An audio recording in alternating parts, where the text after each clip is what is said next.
Hello there, in this video I'm going to attempt to explain the difference between British and American culture through the medium of film and TV. Media is such a powerful and influential force, so understanding the difference between the two variants gives a deep insight into life in both places and the historical context that led to both of them. This new Elizabethan age comes at a time when mankind stands on the edge of catastrophe.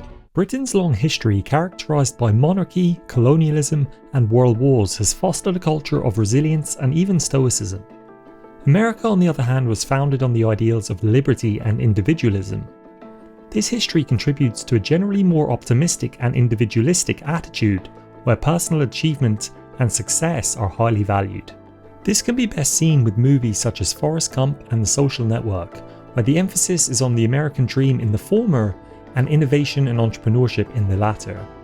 You'll find if you spend any significant time in the UK that people are far less vocal about their own achievements and often downplay them in order to avoid being thought of as self-centered or narcissistic. The end result of this is that in Britain, subtlety and dry comedy is valued much more highly.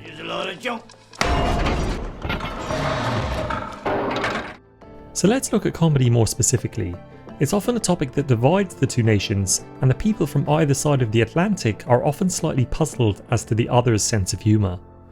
There's a stereotype that Brits think of American humour as being crass and slapstick, whereas Americans sometimes view British humour as being plain, underwhelming or confusing. Of course, these are just generalisations, but like most stereotypes, there's a hint of truth to them, and in this case they're explained by the different historical contexts. Friends, one of America's all-time favourite and classic comedies, shows some of these aspects. It depicts an iconic representation of American life, highlighting friendship and dating in New York City with a comedic style that is more optimistic, straightforward and often slapstick. British comedy, and many might argue what definitive British comedy consists of, but I'm going to use the example of the well-regarded rom-com Love Actually. Big parts of British comedy are self-deprecating humour, irony, sarcasm and understatement, and this can be best seen in the Prime Minister played by Hugh Grant. Rather than being the archetypal leader and politician of respect and competence, as so often is the case in American movies, here he is the slightly clumsy and goofy character who still manages to remain likeable. Occasionally we have an example where the two cultures intersect, and it often makes for some great entertainment. There are many examples of characters from all sorts of backgrounds and ethnicities moving to America in pursuit of the American dream, but there are some cases where the reverse trip happens too. One such example is Ted Lasso, the story of an American football coach moving to England to manage a football team. Even though things are cranked up a bit for dramatic and comedic effect, it does highlight some of the core differences between the two cultures and in some ways provides a bridge to understanding each one from the other's perspective. Another example is the UK office versus the American office.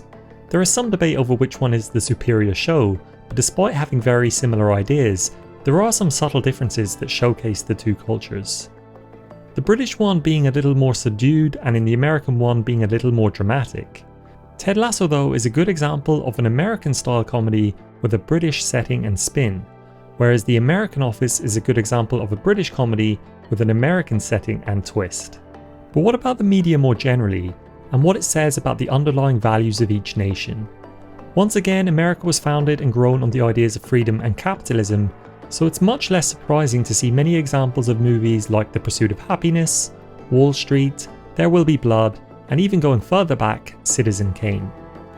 While all of these films are very different in tone and style, they all share the common theme of ambition and success. Britain, on the other hand, is far more conventional in their views, again stemming from the long history of monarchy. This has led to the popular series The Crown and Downton Abbey, where this aristocratic lifestyle is depicted alongside many historical events such as the Titanic sinking and World War I. These institutions are deeply embedded in British society, even if some of the long-standing traditions are fading with modern culture. But many people still have a longing for the past or the systems of old. While on the one hand they might seem more restrictive than modern times, most people did have a sense of purpose and identity, which is something that many people of today seem to be struggling with.